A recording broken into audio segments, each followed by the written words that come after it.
Muy bien, vamos a analizar ahora en esta segunda área el paisaje cultural y los pastizales. Para entender lo que es el paisaje cultural en un país, uno tiene que considerar y analizar el contexto histórico que se ha dado para llegar a ser lo que el país es en este momento. El término formal de paisaje cultural se le atribuye, ¿no es cierto?, al geógrafo alemán Otto Schüttler, que definió este concepto como el paisaje que resulta de la intervención del hombre en un ecosistema natural. Y eso es efectivamente lo que nosotros consideramos en este curso como paisaje cultural. La mayor transformación del paisaje que tuvo nuestro país, Chile, se generó a partir de la colonización española. Y por lo tanto, el inicio del cambio se produjo en el área central del país, transformando el paisaje natural en un paisaje dominado por la extracción de los recursos para hacer agricultura y, por supuesto, ganadería. Ahora, el paisaje rápidamente fue fragmentado con un manejo extractivo de categoría irracional, ¿no es cierto?, y que condujo a los grandes procesos de desertificación que tuvo nuestro país, y sobre todo desde la zona norte a la zona sur, en un gradiente en la medida que se iba desarrollando la colonización. Y esto nosotros tenemos que analizarlo porque resulta que tenemos que entender el proceso que ocurrió en nuestro país y tenemos que entender cómo llegamos a esto para poder entender cómo solucionamos el problema. Bueno, en el siglo XVI, en 1541, Pedro de Valdivia conquistó Chile e introdujo la ganadería doméstica a nuestro país, que no existía, ¿cierto? Ya entre el siglo XVI y XVII, el enriquecimiento del virreinato del Perú, del cual dependíamos nosotros, transforma a Chile en un país exportador de productos ganaderos.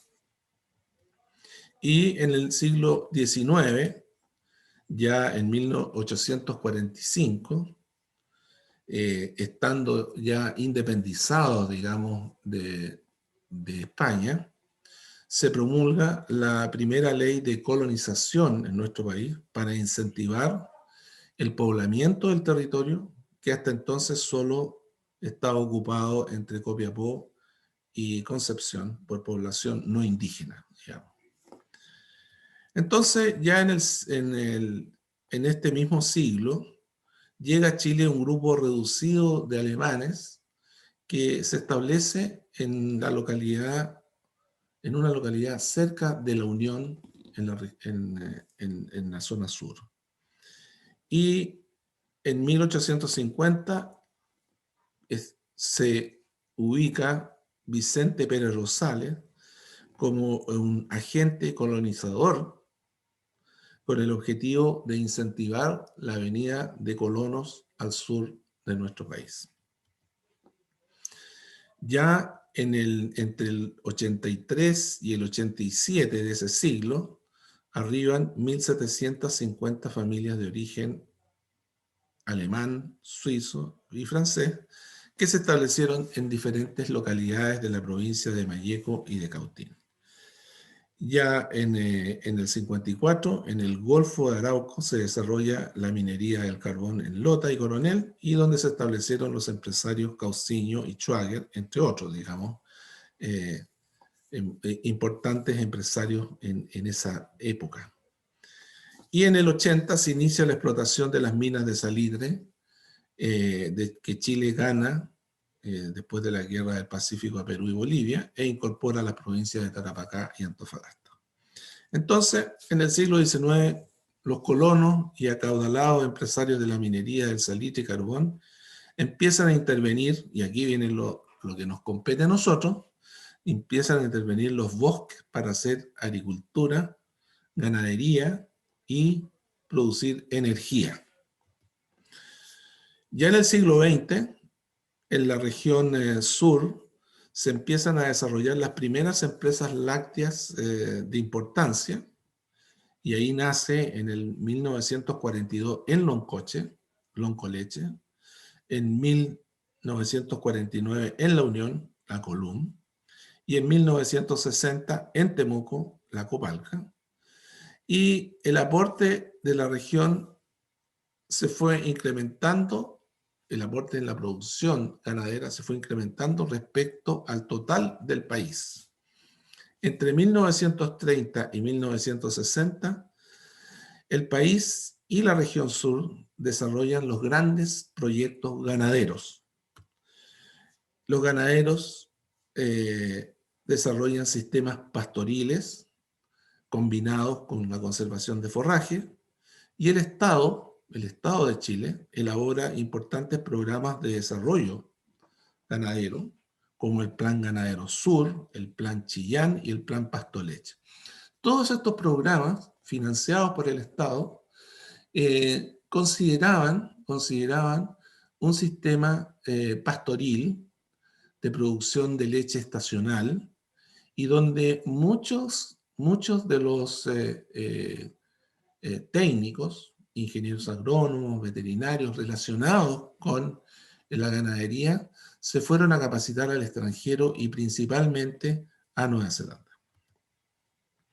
Ahora, la producción estacional y la mecanización, junto con el uso de los cercados, se transformaron, ¿no es cierto?, en el pilar de desarrollo ganadero de esta zona. El país hace un gran desarrollo ganadero pastoril. Los técnicos se capacitan, se desarrolla un modelo que es adoptado por los ganaderos y financiado por el Estado a través del Banco del Estado. Bueno, ya en 1960, la Iglesia Católica, en conjunto con el programa de Alianza para el Progreso, entrega sus tierras a los campesinos que la trabajan. Y en 1962, el gobierno de Jorge Alessandri Rodríguez promulga la primera ley de reforma agraria, que es la 15.020. En 1962 es cuando se crea la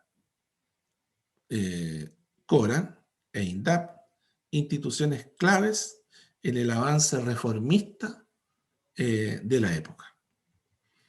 Ya en el año 67, con el lema "La tierra para el que la trabaja", se promulga la nueva ley 16.640, que facilita la expropiación masiva de los predios agrícolas, y además crea la ley de sindicalización campesina, que es la 16.625.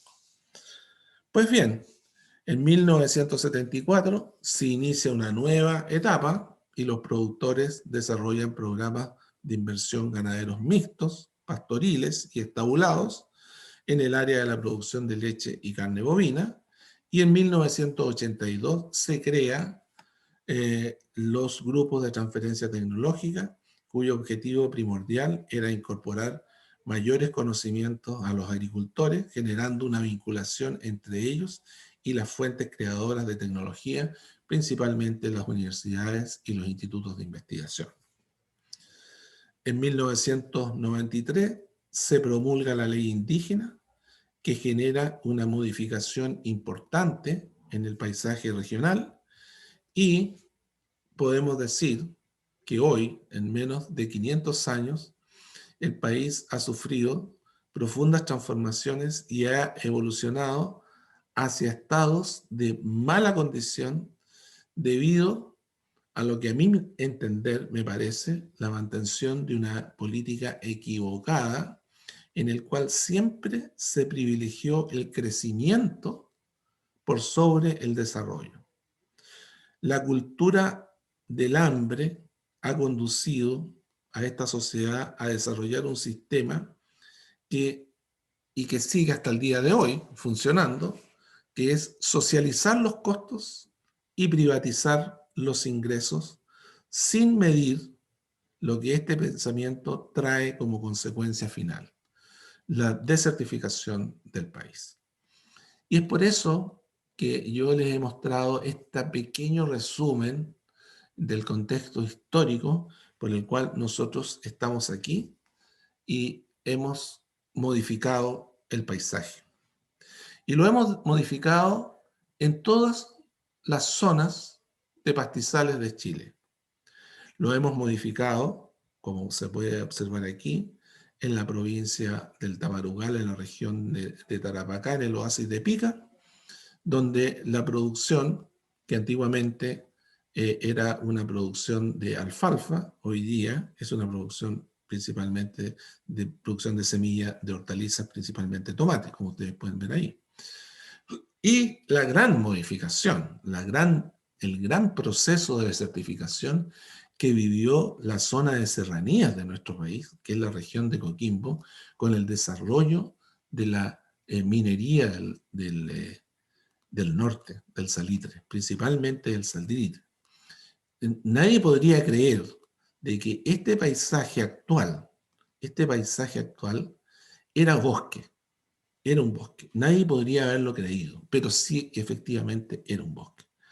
Y es un bosque que hoy día se transformó en un suelo con un proceso de desertificación muy alto, donde primero se taló el bosque, posteriormente se cultivó en lo que se denominaban las lluvias, se cultivó el suelo, y una vez que ya el horizonte A, B y casi C desapareció del suelo, se desarrolló una ganadería incipiente de bovinos de carne, de bovinos principalmente.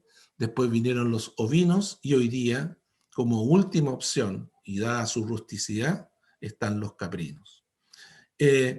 ¿Y cómo podría uno pensar de que esto fue un bosque? Bueno, fue un bosque, se taló y entregó la madera para la minería, para las estructuras y para la energía, y hoy día estamos en un proceso tratando de tapar el proceso de desertificación, pero que en realidad es casi imposible. ¿Por qué es casi imposible?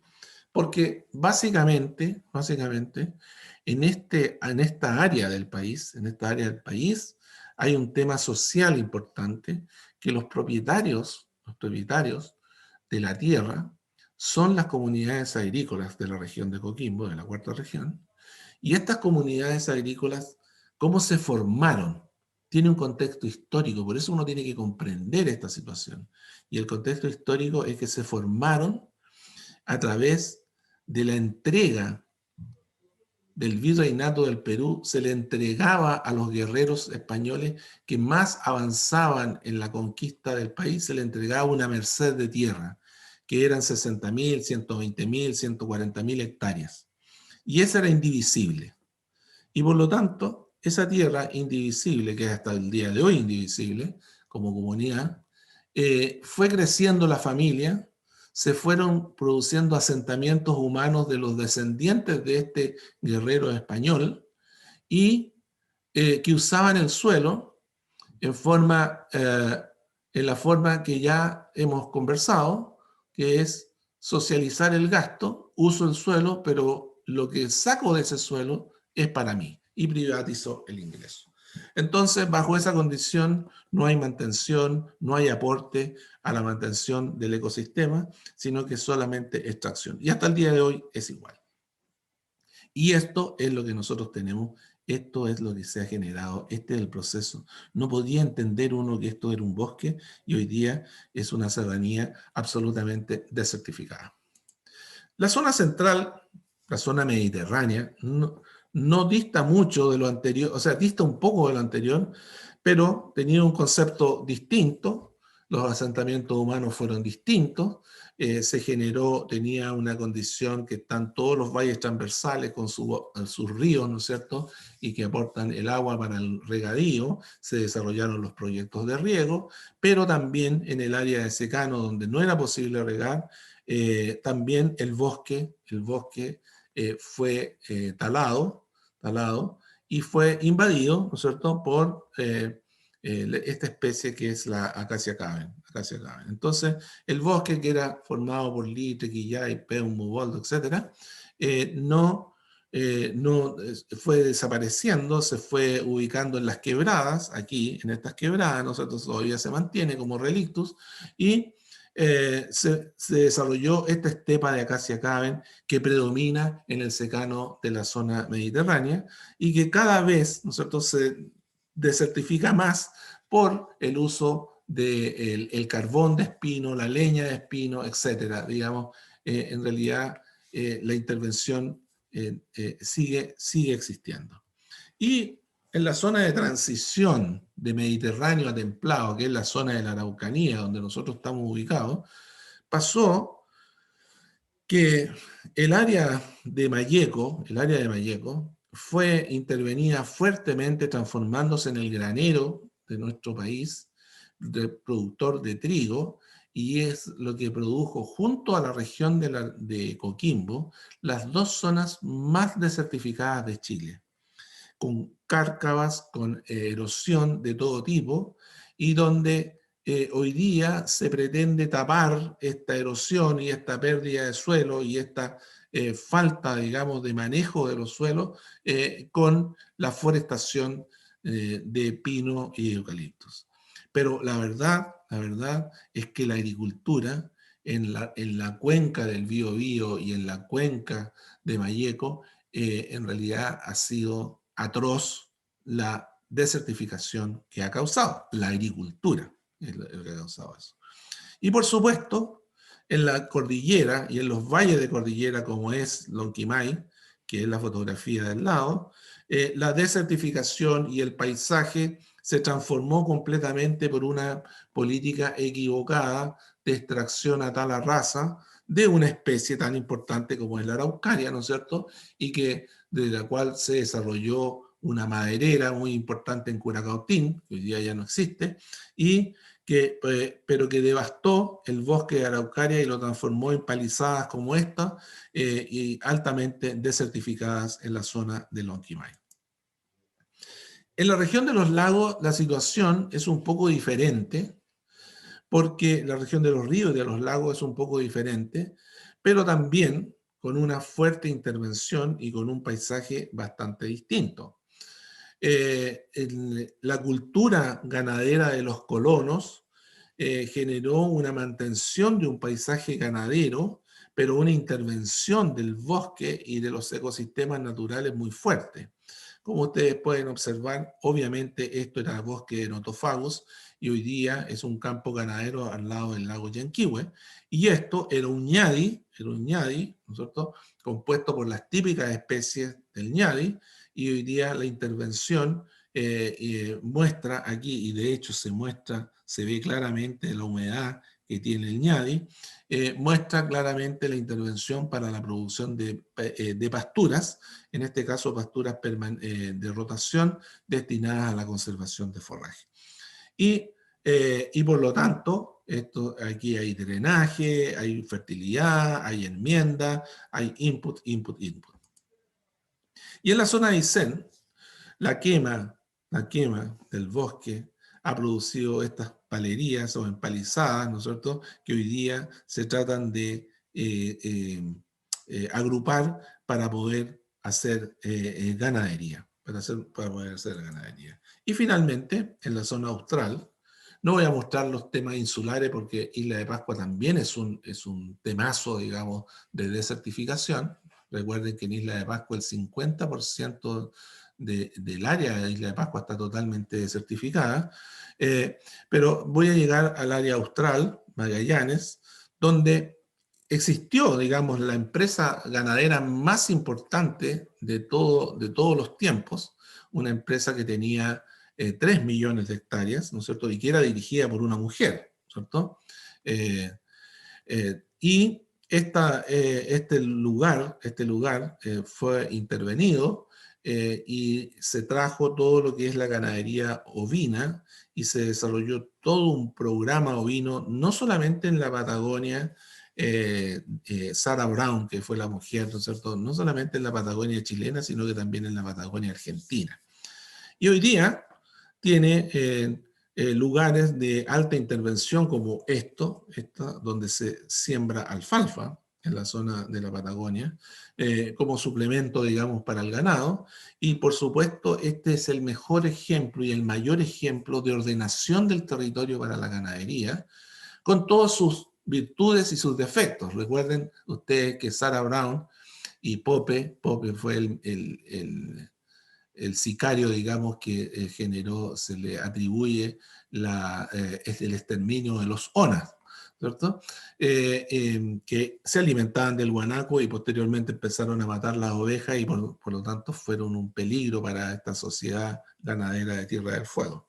Ahora, este fue el ejemplo mayor de ordenación porque se hicieron caminos, se hicieron cercados, se hicieron bodegas, se hicieron frigoríficos, se hizo toda una estructura para la producción ganadera ovina y bovina, y donde en un área donde se llegó a tener 6 millones de ovinos, hoy día hay menos de 3 millones y medio, 6 millones de ovinos, y era un lugar de exportación, ¿no es cierto?, y de producción de productos ganaderos muy importante para todo el mundo. Pero la intervención y el paisaje que se generó fue este paisaje, el que nosotros estamos observando ahora. Bueno, en cada uno de los paisajes está implícito el concepto de la desertificación, proceso que es causado por la actividad humana y en especial por la agricultura, y que en la actualidad afecta a 47 millones de hectáreas en todo el país, lo que corresponde al 62,3% de la superficie nacional.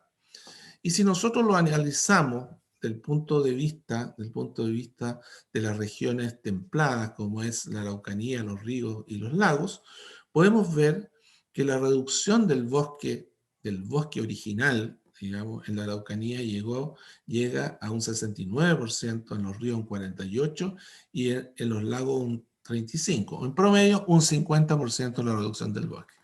Pero el concepto del bosque de que está quedando, de este bosque nativo que está quedando, no es el bosque nativo original, natural, sino que son renovables con baja cobertura, pero que se consideran bosque. Por lo tanto, esta reducción del bosque original es mucho más severa de lo que uno puede calcular respecto a la superficie.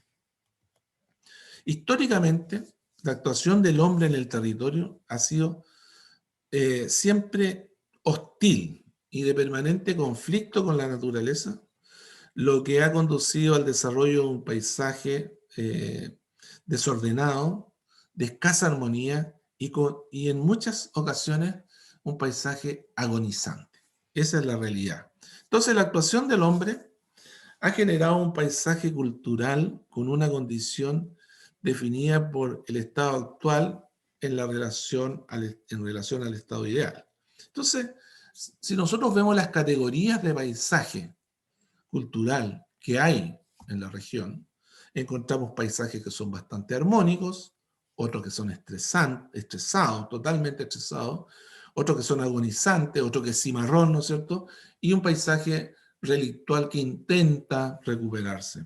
Y así, aquí, por ejemplo, tenemos un paisaje armónico generado por la coherencia que existe entre la sociedad, su cultura y las condiciones naturales. Es decir, se trata de hacer agricultura, se trata de hacer ganadería, pero se trata de conservar también parte de lo que es el ecosistema original.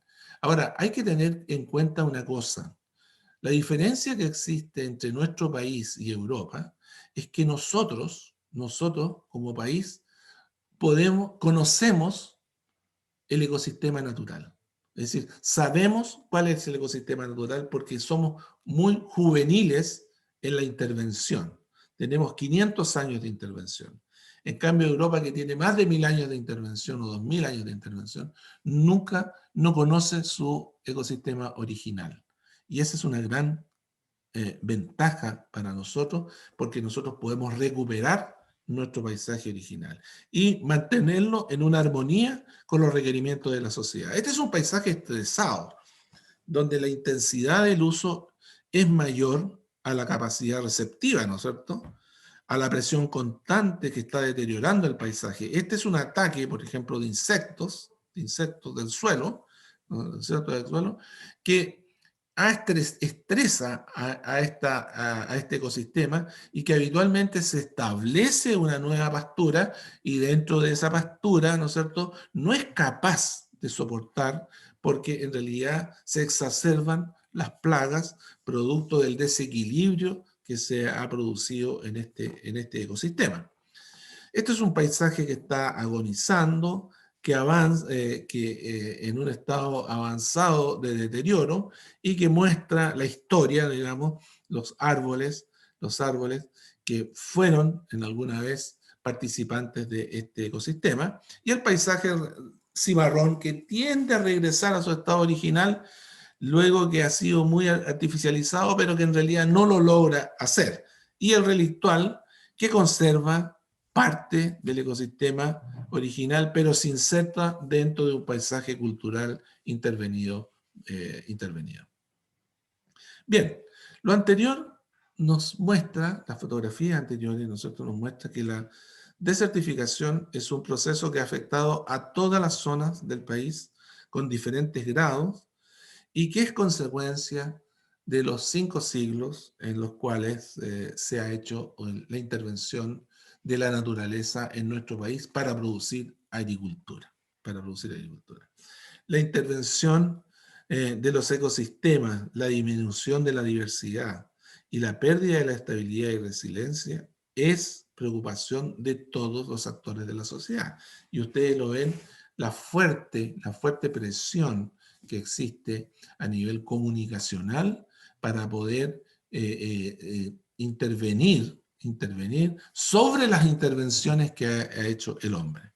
Y así, si nosotros desarrollamos una hipótesis sistemogénica del cambio del bosque de notofagos hasta nuestros actuales estados que llegan en algunas áreas al agri-deserti, es decir, al desierto agrícola, podemos observar que hay un denominador común, la intervención del hombre, ya sea habilitando los suelos para la agricultura o talando el bosque para generar energía y tecnoestructuras, ¿no es cierto?, de habitación, casa, galpones, cercos, etcétera, etcétera. Y en todos ellos hay un proceso de pérdida de suelo, de erosión y de desertificación. Es decir, en realidad este es un proceso que aquí están los años, lo hemos calculado, ¿no es cierto?, los años, y que en realidad va a llegar en muchos casos, con la pérdida del suelo a un proceso de desierto agrícola. De hecho, tenemos ciertos desiertos agrícolas en la región sur y que nosotros tenemos que intentar de que se reduzcan, se disminuyan o intervenirlos para que no ocurra este proceso. Pues bien, la transformación del ecosistema del bosque templado lluvioso para desarrollar agricultura llevó al ecosistema a un desequilibrio que hoy los procesos de cambio son de alto costo social, ecológico y económico que la sociedad no está dispuesta a revertir. En realidad, existe un grupo de personas que sí, idealistas, que intentan revertir el proceso, pero cuando se enfrentan, digamos, a la condición de la productividad y de los requerimientos de la población, es difícil de revertir el proceso. La carencia de prácticas de cultivo en los últimos 200 años, como son la incorporación de residuos, la reducción del laboreo en pendiente, el uso de fertilizantes orgánicos, la incorporación de abono verde, la ordenación del territorio, han generado el incremento de la desertificación. Es evidente. Fíjense que hay escritos del año 1942 que el Ministerio de Agricultura tenía en una estación experimental en la zona de Victoria, en esta región, escritos que indican que en ese momento los técnicos proponían al Estado generar una política de eliminación de las quemas de los rastrojos en los cultivos. Imagínense, en el año 40, o sea, es decir, 80 años atrás, está presente esa preocupación, pero era una preocupación que venía de esos técnicos que anteriormente decían, esto viene muchos años diciéndose y nosotros tenemos que hacerlo ahora, el año 40, en el siglo pasado. Entonces, no hemos aprendido mucho porque seguimos quemando los rastrojos, seguimos aceptando esa condición y esa condición tiene que ser absolutamente eliminada. Poco usamos los fertilizantes orgánicos, hoy día un poco más. No, poco usamos el abono verde, hoy día un poquito más. Hemos aumentado el laboreo, incluso hemos aumentado el laboreo del suelo en pendientes.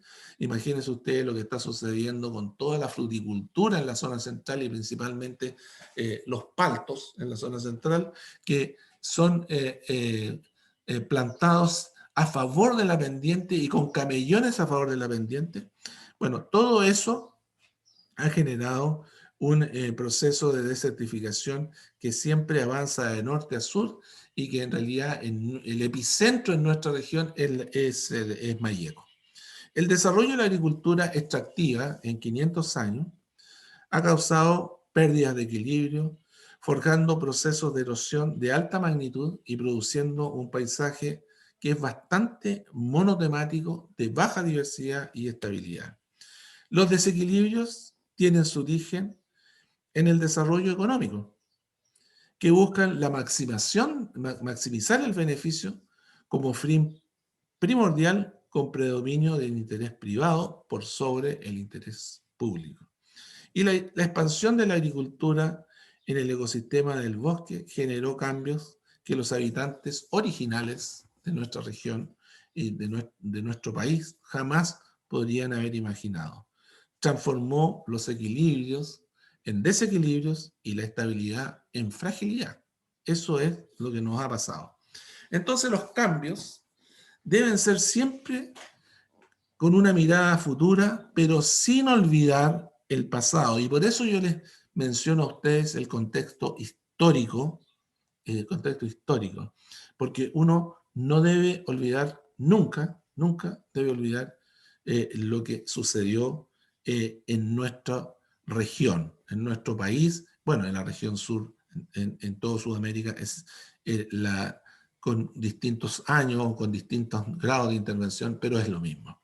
El paisaje cultural y los pastizales que hoy día tenemos, la belleza escénica que hoy día tenemos, el escenario que nosotros tenemos, es producto de un contexto histórico y eso es lo que yo quería compartir con ustedes ahora. No sé si tienen alguna duda, alguna pregunta o algún comentario a mi presentación.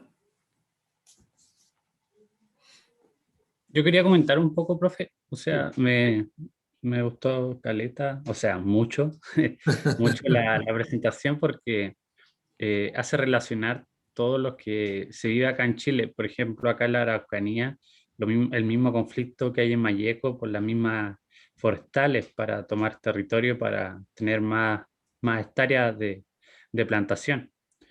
Y lo mismo que pasa para acá por las mismas represas de los ríos. Entonces, eh, lo que igual usted mencionaba de los paltos en Petorca, donde hay gente que está a una hectárea con el vecino y su sitio está seco y al lado no está totalmente verde.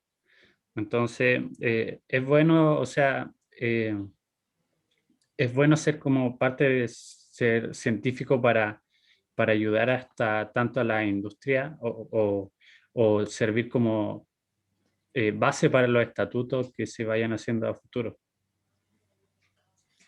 Sí, es un buen comentario porque la verdad es que uno no tiene que olvidarse del contexto histórico en que se desarrollaron las cosas, ¿no es cierto?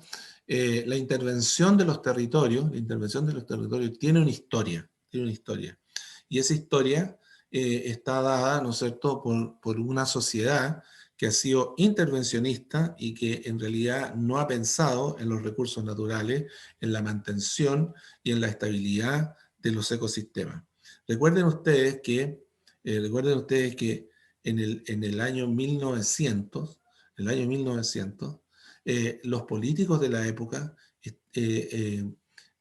tenían una confusión, o sea, tenían un problema muy serio, que era el incremento de las dunas en ciertos territorios de la zona sur y que estaban invadiendo los terrenos de cultivo y que eran producto, ¿no es cierto?, de esta desertificación generada por la agricultura y que obviamente toda esa erosión iba hacia los ríos y de los ríos llegaba al mar y la arena producía, los vientos, ¿no es cierto?, producían que la arena volviese, el sedimento volviese a la costa y generaba las dunas. Y esas dunas iban produciendo una reducción del área de producción y por lo tanto de ahí salió, ¿no es cierto?, la forestación con árboles exóticos y dentro de los cuales el eucalipto y el pino eran dos opciones. Y desde ese momento se generó todos los procesos de certificación que se produjeron en el siglo pasado, en la zona de Malleco principalmente, fueron tapándose a través de la forestación y que fue una forestación indiscriminada posteriormente, porque en realidad ya no solamente tapaba la erosión, sino que ocupaba terrenos de cultivo, terrenos planos que no tienen nada que hacer los forestales y que sí tenía que ser intervenido por la agricultura. Entonces, todo es un contexto histórico. Es decir, la historia indica que de una cosa que era positiva, digamos, vamos a controlar la erosión, vamos a controlar los procesos, se transformó en un problema social y político importante que hoy día sufre la región, ¿te fijas? Entonces, por eso hay que verlo en su conjunto, las cosas, no separadamente, no solamente político, no solamente social, no solamente técnico, sino que incorporar los tres elementos. Y eso es muy relevante. Y es muy bueno tu comentario. Lo que pasa en Petorca, indudablemente, el manejo del agua. El manejo del agua, sí, el manejo del agua es una cosa espantosa en nuestro país. Es decir, mira, yo trabajé muchos años en un programa en la zona de Lonquimay. En la zona de Lonquimay sí, hay un divorcio entre lo que es el valle y la montaña. Es decir, todo lo que es el Mallín versus lo que es la montaña. Entonces, la montaña es de secano, el Mallín tiene agua, pero esa agua, si yo puedo sacar un poco de esa agua y regar terrenos que son posibles de regar en la montaña, podría producir forraje y evitar esta típica, ¿no es cierto?, pedida de alimentos que hacen en el invierno todas las comunidades de Lonquimay porque viene la lluvia y viene la nieve y se quedan sin alimento. Bueno, eso se puede solucionar con un alfalfar, yo conservo, hago galpones, guardo mi forraje y le doy alimento a los animales en el invierno y tengo todo solucionado. Pero el agua no es de ellos, el agua es de otras personas, es de la hidroeléctrica en realidad, entonces no se puede usar. Y por lo tanto, ahí tú te ves enfrentado a un problema que no existe, esa coordinación política, social, ¿cierto?, que tiene que existir en el manejo del agua. No es solamente el manejo del agua por erosión, sino que también es el manejo del agua socialmente. ¿Te fijas? Eso es, técnicamente y socialmente. Entonces, nosotros como doctores en recursos naturales tenemos que ver eso en su conjunto. Y cuando ustedes sean presidentes de la República o ministros de Agricultura o del Medio Ambiente, ¿no es cierto? Ustedes no tienen que olvidarse de eso. No tienen que olvidarse de eso. Tienen que verlo en su conjunto y hacer política acorde a eso. En Petorca pasa lo mismo. En Melipilla pasa lo mismo. Y en Lleida pasa lo mismo. Es decir, hay un tema relevante que uno tiene, no solamente lo tiene que ver en términos economicistas, sino que en términos de el ecosistema en su conjunto. Esto es manejo integrado de los recursos. Manejo integrado de los recursos. Ok, ¿hay algún otro comentario? Paramos 10 minutos, paro porque en realidad tengo que grabar esta presentación y en 10 minutos más son 11:20, a las 11:30 tenemos nuestra última presentación. ¿Ok? Gracias. profe.